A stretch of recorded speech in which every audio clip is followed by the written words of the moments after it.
Welcome to the Tenay Benes podcast, where I bring together a variety of experts in the field of helping you live a happier, healthier, and more fulfilling life. Thanks for joining us today.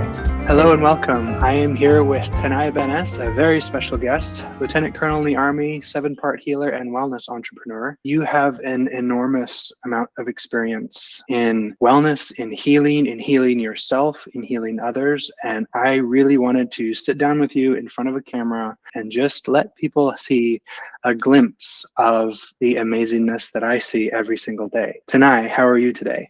I'm doing great, and your words are very kind. So can you give us a very brief just overview of what got you into healing and what perhaps in your background has led to in that direction? Like many people, what got me into healing was my own hurting. I didn't know for a long time that the depression and anxiety with which I started struggling when I was about 15 years old, which got worse over time and led to medication around 21. And then by the time I was in the Army, being medevaced out of Iraq, my second deployment, and coming back and all of the compulsions that with which I was struggling, I didn't know that all of that was actually side effects of complex post-traumatic stress disorder. For many people, they experience PTSD from a traumatic childhood. One of the most common studies is the Adverse Childhood Effects Study from Kaiser Permanente and the Centers for Disease Control, which says that if you have 3 or more of these list of 10 adverse childhood effects, then you have a high likelihood of persistent health issues, chronic issues, psychological and physiological, for most of your life. And I was definitely one of those people. And so that culminated in 2014 when my body, over a 6 to 12 month period, just shut down more and more and more until I could not continue going to school, going to work, paying my bills, all of those things, and had to drop out of seminary, move back in with my parents. I was officially the homeless veteran, and I cried out to God and I said, "What the heck is going on?" I gave up my 6-figure salary to go to seminary to follow you, and this is the thanks I get. And but I realized that every choice that I made and everything I thought I knew got me into that place, got me into that crashed place where I couldn't get off the couch for more than an hour a day. I was suicidal, depression at its max, anxiety at its max, and my body just absolutely not working anymore.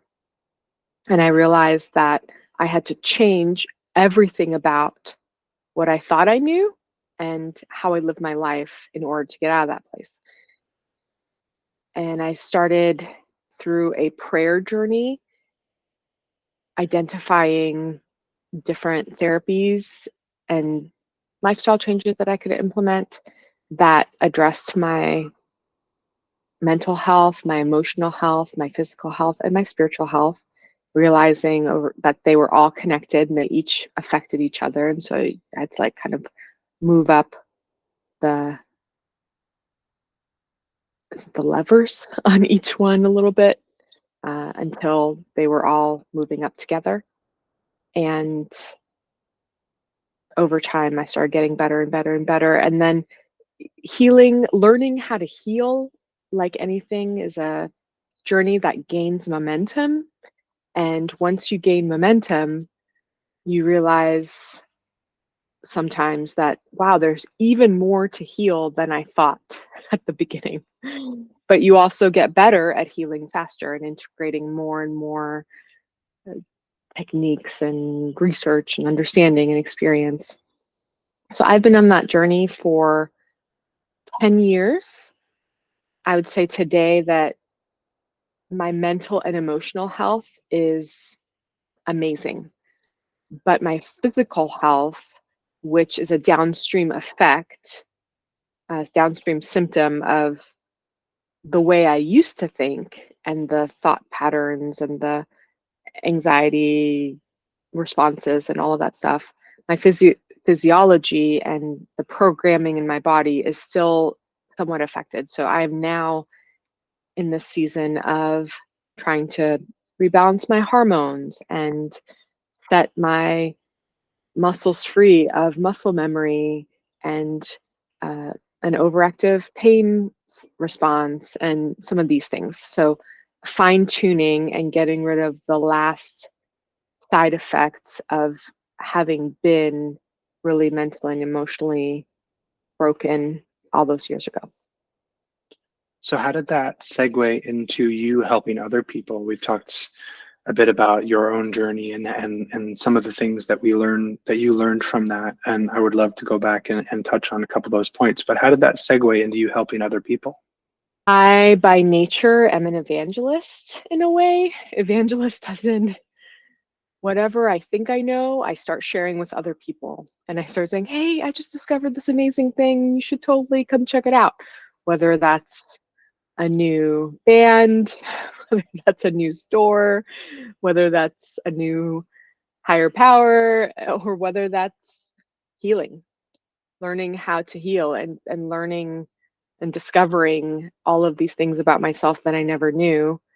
And then how much better I felt after addressing issue by issue by issue. And then, so I naturally just started telling other people, oh, I've learned this and I've learned that, and I did this and I feel so much better, and I did that therapy. I feel amazing in this way now, and I can sleep, and my weight's changed and all this stuff, right? And as you start sharing those things, people know people who are struggling with those things, and they refer them to you. Hey, would you mind talking to my friend who's struggling with this? And so just through personal network, started meeting with people who were at their beginning. And so I would listen to their story and share with them my story and give them some recommendations about some starting points that might resonate with them. And oftentimes one of the many suggestions I had really resonated with them. And I would always encourage them to follow what felt right to them. And you do a prayer journey if they were Christians, and listen to God. And if they're not Christians, just go with their gut. And that started having really positive outcomes. And so over time, I started expanding that to people I didn't know, usually on the street. And there's something about when you have overcome something, there's something in the universe that makes other people who want to overcome that thing get attracted to you. I think it's kind of like magnets.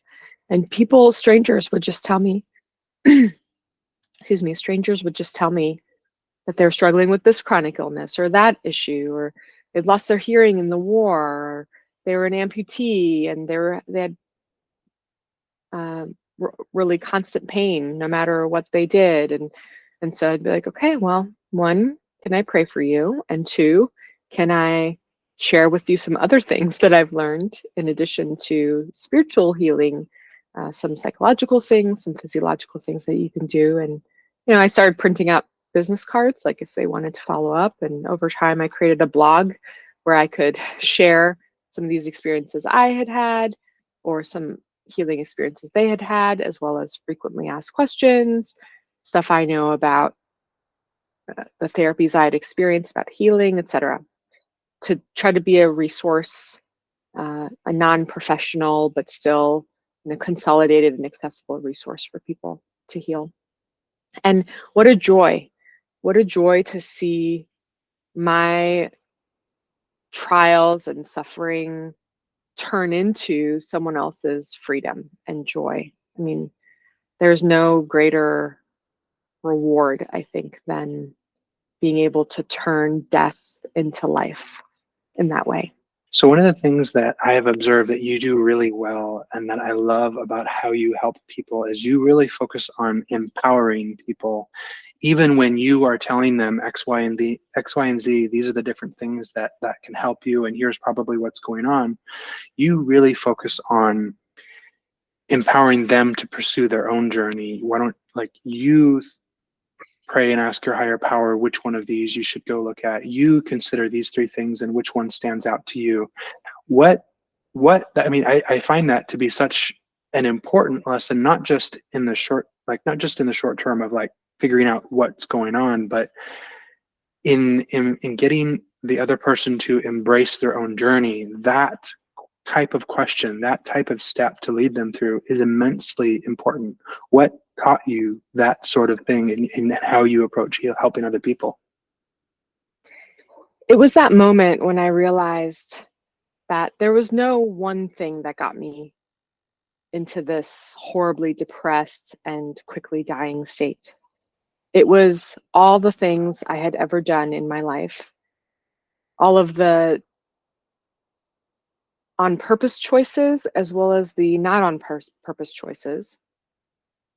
And then all of the things before I had control of what happened in my life, all of the things that I experienced and how I reacted to those.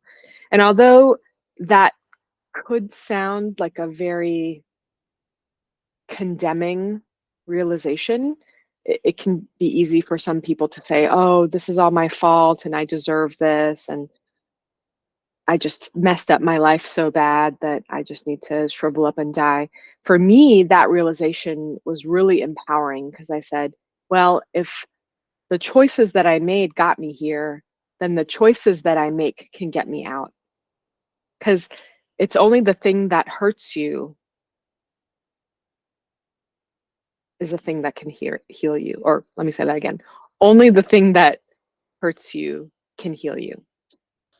And What do you mean by that? I mean, if you get stabbed in the arm with a pen and then you leave that there and it's hurting, treating your knee is not going to fix your arm, right? You have to go back and undo the thing that hurt you, and managing your whole world to make sure that nothing hits your arm with a pen in it is still not going to fix it, right? So you have to go to the source, and removing that pen is the only thing that will allow that injury to start healing. And in a less metaphorical way, if you're hurt by a dysfunctional family, then only having the experiences of a functional family will heal you in that way. If you were hurt by trauma in war, then only addressing that trauma either by re-exposing yourself to it and making different choices about how your brain responds to it, or integrating those memories and processing them with people who have been to war also will heal you. So In the case of perhaps a therapist could be playing the role of a safe relationship, safe, intimate relationship, which is what family should be. But perhaps if the person experienced family in a way that was not safe or intimate, then they're not necessarily re-experiencing family, but they're re-experiencing that type of relationship that they should have experienced, and that can be what heals them. Is that what you mean? Exactly. And then to go back to your core question about how did I learn to empower people, because I realized that healing, being hurt, was a result of my choices, and therefore my healing was a result of my choices. Then I had to help other people make healing choices.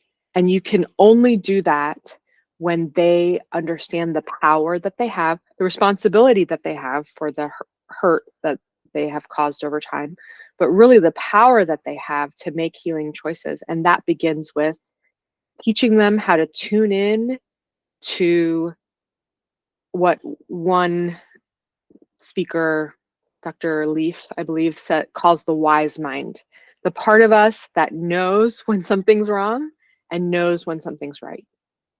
Now you can attribute this part of us to many different sources.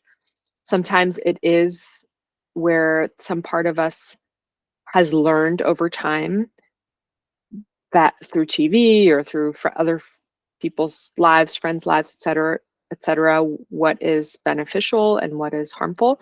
Sometimes it's a spiritual experience where somebody is being led by their higher power, and even though their mind might not know, they receive thoughts that guide them in a beneficial direction. And some part of us is, I believe, evolutionarily, built to survive and to catch red flags and to run away from them and to catch green flags, if we can use that term, and to run towards them. So I realized that if I taught these people how to listen to me and to do what I say, then they would be limited by my knowledge and experience, which is not perfect. And I am not an expert on their life. And they're probably not telling me everything I need to know. They probably don't even know for themselves what happened to them that got them here yet. But if I can help them tune into that wise mind, or some people might call it a healing program, the part of them that knows how to heal, that's designed to heal, that's designed to survive, that's designed to overcome, and then they can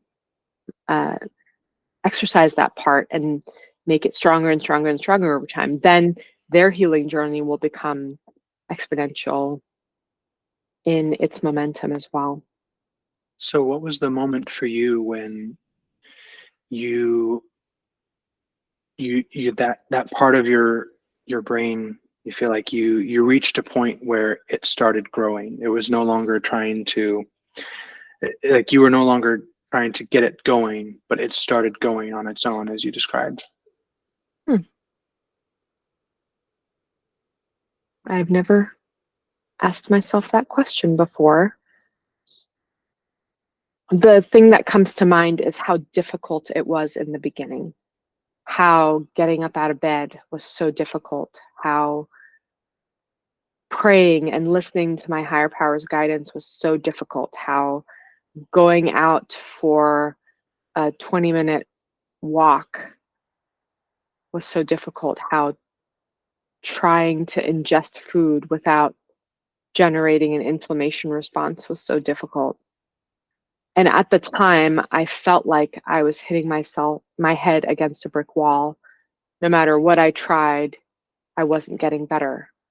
But one day, I could walk 25 minutes and I could have a meal without inflaming my body or activating my insulin and cortisol response in a negative way. Or I could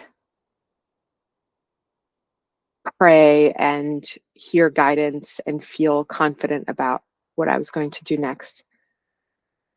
And it took less effort over time, and success was more frequent over time.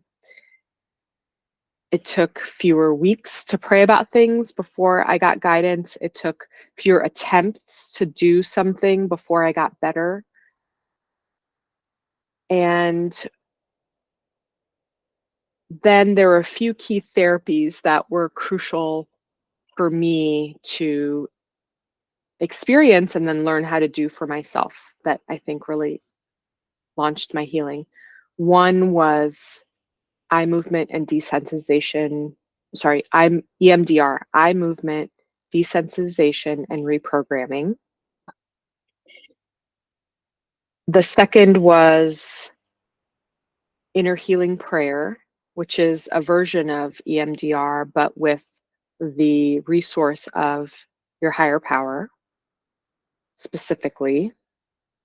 And then ego state therapy, as taught by this lady who created the DNMS Institute, the Developmental Needs Meeting Strategy Institute. And she has a whole online course that was life-changing. Once I grouped those three therapies together, I started being able to heal my own brain by myself and or with God. I started learning how to identify a dissociated part, ask it how it got associated, what its needs are, meet those needs, give it justice, invite it into integration. And then over time, I started realizing how a traumatized part, whether it's a wounded child part or an adult part, was linked to a chronic illness symptom in my body. Each part essentially controlled or had influence over some function of my body. And that is how that part would communicate that it needs help. And really, it's ready to heal. Is by activating that part of my body really out of sync with the rest of my body, using it almost like a signal flare. And So it was as I when you started, got so it was when you got these three together that it sounds like that you were empowered to do this on your own. Is that correct? correct, I no longer had to go to a therapist to continuously heal my mind, which allowed me to get healthier faster, because the average therapist you'll see once or twice a week. If I had to wait to the 2 appointments every week in order to address the issues that I was experiencing daily, it would take me 50 years to address each of the shattered parts in my mind at the time, which that shattered heart and having numerous wounded child parts is a common experience of people with complex PTSD. So I grouped all those together. I started doing it on my own, and then I really no longer needed therapists. I have tried to go back to therapists since, and I realized that they do not have as much understanding about how to heal trauma as quickly as I do, because usually therapists are trained in one of those things, not two, and unlikely to be trained in two, though possibly, and then I've never met one that's trained in all three. And then tying those to psychosomatic symptoms, essentially, whether that's hormonal issues, sleep issues, anxiety issues, heart rate issues, all of that stuff, muscle tone, chronic pain, tying those all together, then I don't know of anyone who is a psychologist who uses psychology to heal physical symptoms yet. But I do know, for example, sports psychologists who use psychology to enable physical ability. But it's the same concept, right? It's just one is enabling and equipping and empowering, and one would be healing, using the mind to heal the body. So once I set that foundation, it was really exponential healing, because I would do it 2 or 3 times a day to myself. Imagine going to the therapist 2 or 3 times a day. It was like an inpatient experience, even inpatients, I don't Yeah. think see their therapist more than once a day. So where would you say you're at now in your, not just your healing journey, but your healership journey, in how are you taking this to other people? Where are you in your career? Until a few years ago, maybe 2021, I was doing it almost like a hobby. I would minister to people on the street, pray for them, they would get healed, or talk to a friend of a friend of a friend and share with them my story, and meet with them a few times until they started their healing journey. And then 2021, I think, I decided to consolidate all of the posts and things that I'd put on social media onto my website, tenaybenes.com, and started routinely blogging there, sharing my thoughts, experiences, and understanding about healing, what God is doing in my life, etc. And still didn't quite know what I wanted to do with that, but then eventually felt like I need to be a speaker, author, influencer. Influencer as in I am an evangelist. I do tell people what I believe is beneficial at the time. I do it naturally, And so I want to continue that work, but in a more official way.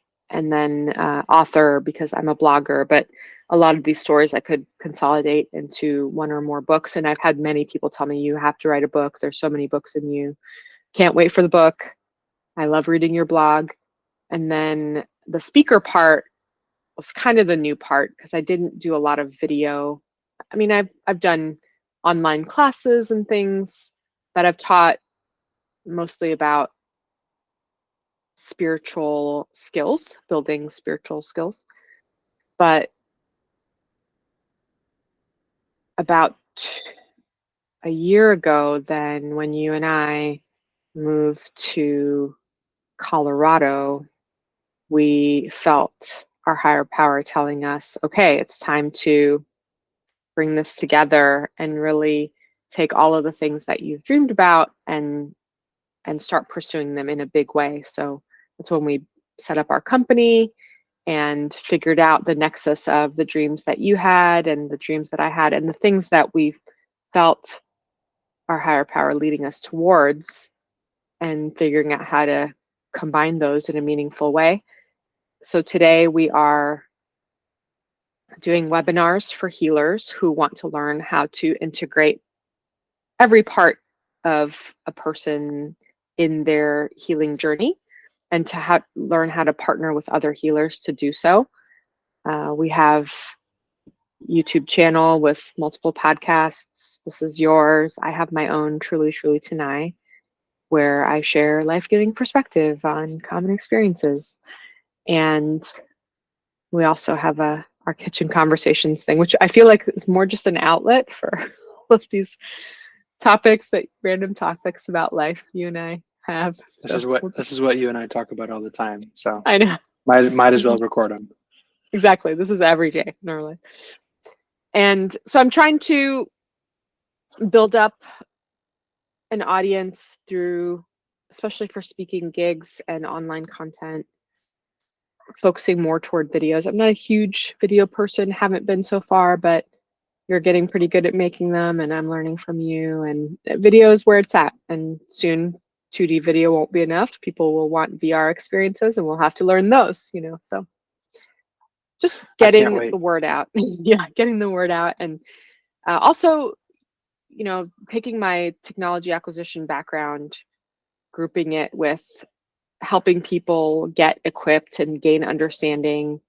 I also have a survey design background from being a human capital consultant. So grouping all of those things to create an online platform, Health Finder, where people can answer some surveys about their health or what they're seeking to improve about their health, and then get recommendations for products and services that could help them. Because that's what it took me so freaking long to do the internet, research the internet, right? What is wrong with me? What can help me with my blood sugar levels? What can help me with my cortisol levels? What can help me with my lack of sleep? What can help me? And it took so long looking at so many sites, trying to figure out so many things, and they were all over the place. So many doctors, and gaining little pieces of information here and there, and to group it all together. For me, that I said, the average person does not have a biology background, is not an intelligence officer by trade, does not know how to research things pretty thoroughly and judge evaluate sources and all of those things. And how could the average person be chronically ill and be their own case manager, essentially, their own wellness coach, and go through this? So I wanted to bridge that gap between identifying a need and getting a set of recommended solutions that people can then, trusting their own inner healing program, could pick the one that resonates with them and try that first.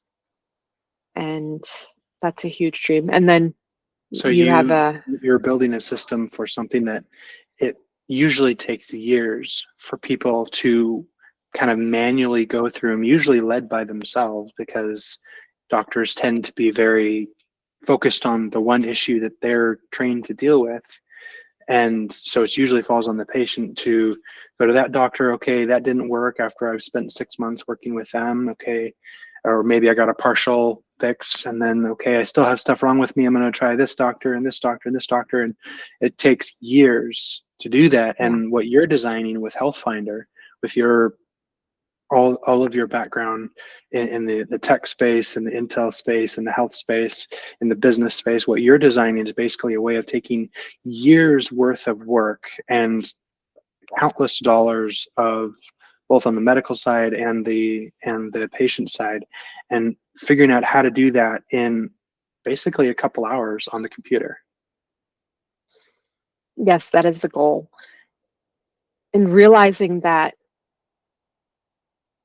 the kinds of questions that my doctors and my therapists and things ask me, although they might have been statistically relevant and measurable to identify my symptoms, were not the kinds of questions that I ended up asking the people that I started helping to get them to their next right step. You know, going through a 17 question PTSD checklist for military, you know, check, check, check. That's the authorized one the VA uses and the DoD uses. Like, that checklist did not help me understand that I had PTSD because of the way that the questions were asked. And so I don't use that checklist to help other people understand if they have PTSD. I ask them about their childhood, right? That's much more of a therapist approach. I ask them, hey, did you ever have a divorce in your family, a death in your family? Did you ever have to move somewhere?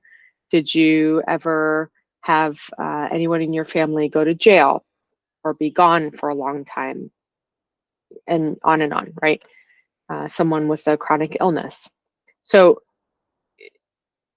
that when you ask those questions, it's very easy to see that someone's susceptible to trauma. You can also ask, was there a major event in your life that occurred around the time that these symptoms started presenting themselves? And I have never met a single person who has said no to that question. They'll have to start digging sometimes. I don't know. I mean, I did get a new job a few months before that. Does that count? I'm like, yeah, getting a new job, stressful experience. Well, and then that reminds me that my previous job was, I had a toxic boss. I was there for 3 years because I really needed the money. And I actually started losing my hair, and, you know, like, and they'll start going back and back and back. And it's like, oh, and then they're like, oh, these things, they might be related, you know? Or you'll ask, when's the first time you ever experienced the symptom? And was there something major that happened that first time? And then they'll be like, oh, well, I was 5. And what's coming to mind is, you know, my dog died, right? So when you ask those kinds of questions that are more history based in a checklist kind of way, I think you have a much more fruitful set of recommended next steps. So that's a beautiful segue into where I'd like to take this conversation next, which is, say someone is watching this video and maybe they think that something's going on, but they don't know what. First of all, what type of person would be looking for your help? And secondly, what types of things might they be experiencing that would clue them into the fact that they need this type of help? Well, I do not serve individuals so much anymore because the difference between where I am now and where I started 10 years ago, I really am a little too far removed from the hurting person trying to start their healing journey or trying to overcome an obstacle in their healing journey. I can't really relate to that anymore. Those memories are not fresh for me, and therefore I feel that I'm no longer as effective as at helping those types of people. Who I am much more effective at helping is healers who serve those people and helping them think through how are they understanding this the needs of their client, how are they evaluating, and how can they empower their client, build a relationship in which the client is the leader of their healing journey, and then how can they refer their client to other providers that can either provide treatment at the same time or helping them to create a plan that is the most exponential healing journey for their clients, but also helping healers understand that they can only help others to the degree that they themselves have received help. And that is a big one. You know, I was always out to help people and advise them and share with them what I had learned through textbooks and through research and all of that before I started my own healing journey. And I'm sure it was somewhat beneficial, but it was nowhere close to how quickly and impactfully I could launch someone on their healing journey after I had begun my own. There's nothing like that personal knowledge to help you learn how to help other people who are struggling with the same thing.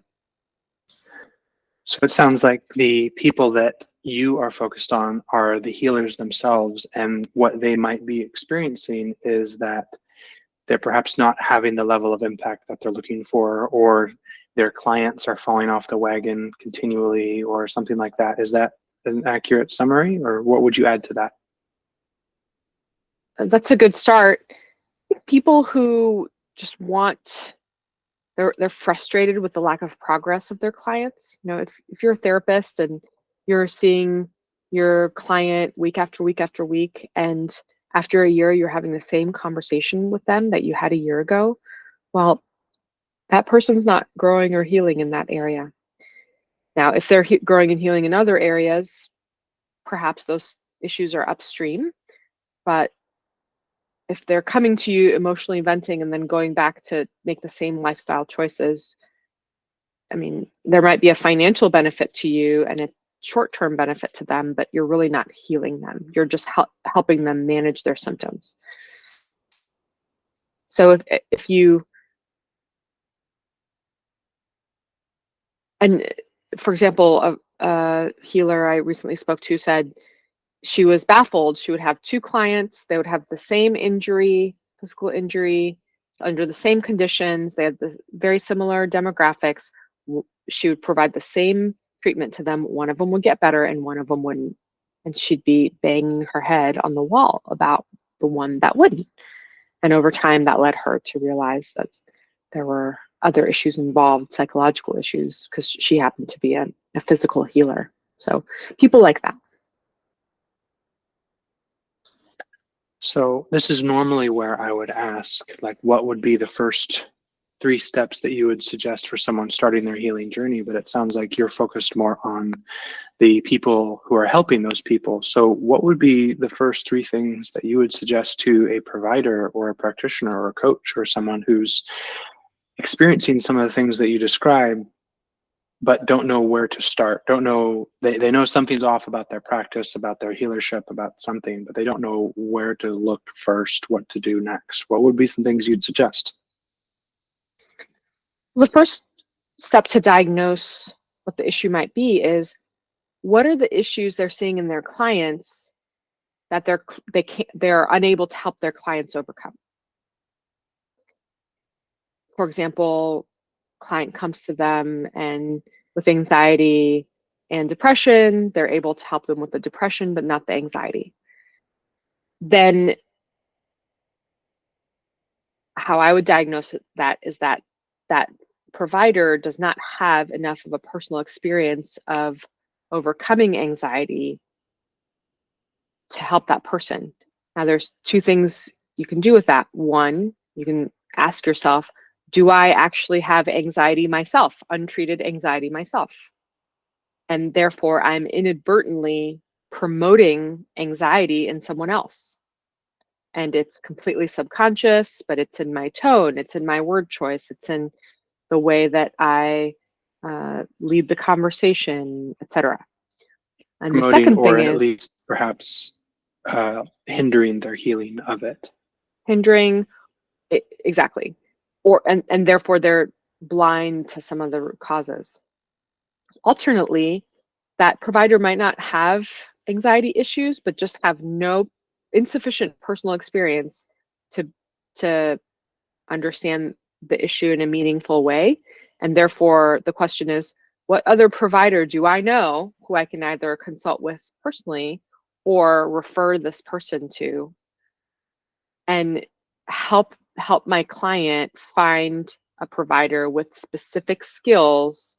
You know, I'll tell them to go to psychologytoday.com and search for keywords for anxiety or general anxiety disorder or uh, fear or whatever, right? And give them some tools to find a very specific provider and with which to then hopefully partner and share notes or ideas. That would be the first step. And then if the provider realized after some contemplation, maybe asking friends and family for their thoughts, that they personally did have the issue, then that healer needs to go onto their own healing journey in that place. After that healing journey starts and has gained some momentum, he or she will be incredibly and pleasantly surprised about how they get breakthrough with their clients all of a sudden. And it's the way that human beings are. We're social creatures. We interact with others according to our own paradigm, which are built by our experiences. And it's just automatic. You can't teach that in a classroom, usually. So, say they started that, they pursued that. I would love to get some of your advice from someone who has been on their journey for such a long time and experienced so much success in your journey. What are some of the secrets that you've learned to sustaining a long-term healing journey? And what are some of the most important lessons that you've learned about being able to do so in it, like while still having a life? It's a good question. Do people ask you that a lot or say that? Great question, Brett. The number one thing is that you have to curate your healing team, and your healing team should change over time as you heal. So should your healing team change. And your healing team has to be 4 to 5 people whose only reason to be in your life is to help you heal. And they have to believe that you can fully heal from whatever you're trying to heal right now. And that can change over time too. Today, you might be working on depression, next month, anxiety, etc. If they don't believe that you can fully heal from this, they can't help you heal, because their doubt will limit their ability to heal you, and they will spread their doubt. And the last thing you need when you're trying to pursue long-term healing from a long-term chronic illness is doubt. So you have to curate your team. And in my case, I just call them Team Tenay. You know, who was on Team Tenay? And it was 4 to 5 people. It was acquaintances from church, old friends from high school that would show up in my life out of the blue for a season and help me with something. Old friends from previous workplaces, new acquaintances, therapists and doctors specifically for specific issues. And then when their purpose in my life was done, they would naturally leave. Like, it wasn't like we had to define the relationship or anything. And then I would be like, oh, there's a gap. I only have 4 people left. I need to start looking for a new person on Team Tenay. The second piece is that you have to change your whole life in order to heal. You have to make room for healing in your lifestyle. If you are commuting an hour a day to work and an hour a day back, and you're working 8 hours plus lunch breaks, that's like 8.5, 9 hours. So now that's 11 hours. And then you come home and you walk your dog and you talk with your spouse and you do the laundry and you play with your kid and you work out for an hour, and then then you do your online master's program for 3 hours, like, and then you sleep. Like, when do you have any time to heal? You can't. That There's no margin in that life, so you have to get a new job that's closer to home so you can save those 2 hours of commuting or work from home. You have to get a new job that allows you uh, the opportunity to work part-time. Maybe you reduce your monthly bills so that you can take a job that works part-time. Maybe you downsize your home. Maybe you go from a 2-car family to a 1-car family. You have to make these intentional decisions to make margin in your life so that you can spend an hour a day, 2 hours a day, 3 hours a day going to a therapist, prayer walking, journaling, through a healing workbook or whatever you need to do, meeting with your team, crying. So that sounds like a huge overhaul for someone. Would you say that varies based on the level of illness, level of injury, or that they're dealing with? Or would you say that, like, if you want to heal something, they need to address their entire life and cater it around that, no matter how big or small it is? No, it definitely flexes, not only based on how ill they are, but on whether this season of their life is the right time for them to get healing from a certain thing, right? Some people are just so busy with their life that it's just, if they start the healing process, it will unravel. They will unravel, and then they won't be able to care for their small children or whatever, right? So you have to kind of make a plan for that and listen to yourself, but your body knows that. The primary reason why so many people who are workaholics, the moment they retire, they immediately develop cancer and die within the next year or two. This is unfortunately kind of a common trend. Primary reason is that when people who have been staying busy their whole life, those people, their healing program does not tell them they're sick, does not tell them they're hurting, because they don't have time to heal, right? So because they're staying busy, their healing program just waits. As soon as they retire and they have margin in their life, their healing program says, okay, here are all the things that need healing, and they're ready to be healed. Here's your cancer. Here's your diabetes. Here's your heart attack, right? And all of a sudden they start experiencing all of these symptoms, and it's their body saying these things need attention. They're ready to be healed, but they need to be healed immediately because we've been waiting a long time. And then they go to doctors who say there's no cure for that, or they unfortunately just have a very quick demise, and we don't have currently any interventions that can help them that much that quickly.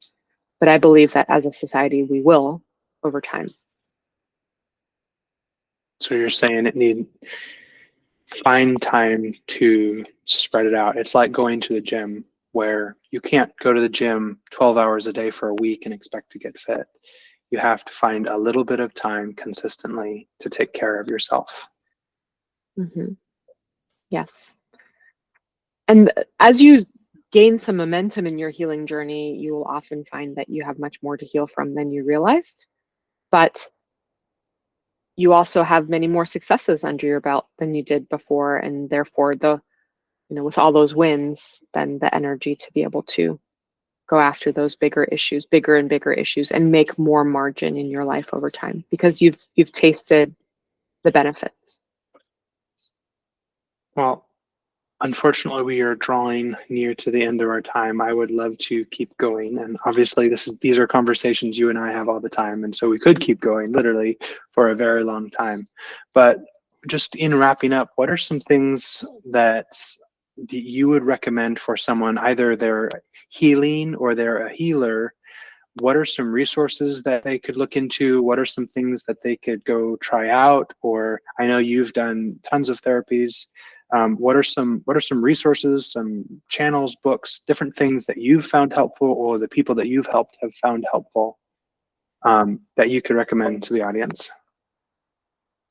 For healers who are trying to help their clients with trauma and they're just not, the standard PTSD treatments are not working, the DNMS Institute that uses ego state therapy to address unmet developmental needs is huge. People with childhood trauma need their developmental needs met before they could address the trauma, right? The lack of developmental skills prevents them from addressing the trauma. In addition,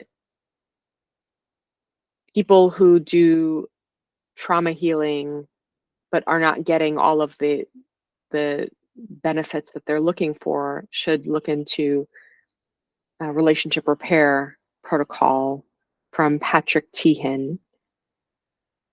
And he addresses inner child work, which is really addressing the emotional system, training your emotional system, your limbic system, and related systems to regulate. And that really goes into much more like learning some skills like dialectical behavior therapy, where you're learning how to identify issues in yourself and apply various stress management techniques and emotional regulation techniques in order to prevent a major flare-up. So all of those things I think can be really beneficial. If for any person who is pursuing their healing but just feeling stuck, no matter what they do, they can't overcome this thing, the healing rooms are an amazing free resource. It's a parachurch ministry. You do not have to be a Christian to go. Just go to healingrooms.com and go get prayer, because when all of the things that should work are not working, then you can know for sure that there's a spiritual attack on that area. And you need to address and get the spiritual healing or cleansing, however you want to talk about it, before you do the psychological. And then you need the psychological before you get to the physical. It's all downstream of one another. So healingrooms.com, you can put in your zip code. It'll show you the healing room near you, and you can show up, tell them I sent you. It'll mean nothing to them. But ask for prayer, receive it, and see if it helps you.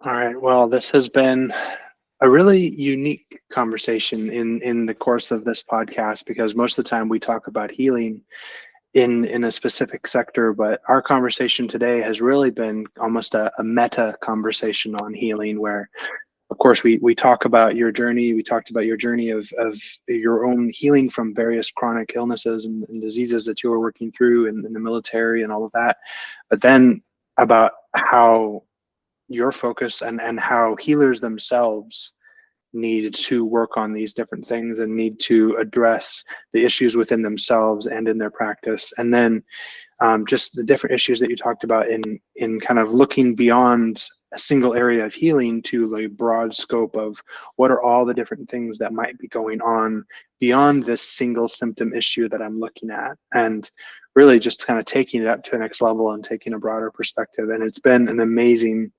conversation in bringing that kind of unique aspect to the healership, healing area of study, area of knowledge, and people's understanding. So thank you for bringing that very unique perspective, and thank you for bringing your unique and beautiful self to this podcast.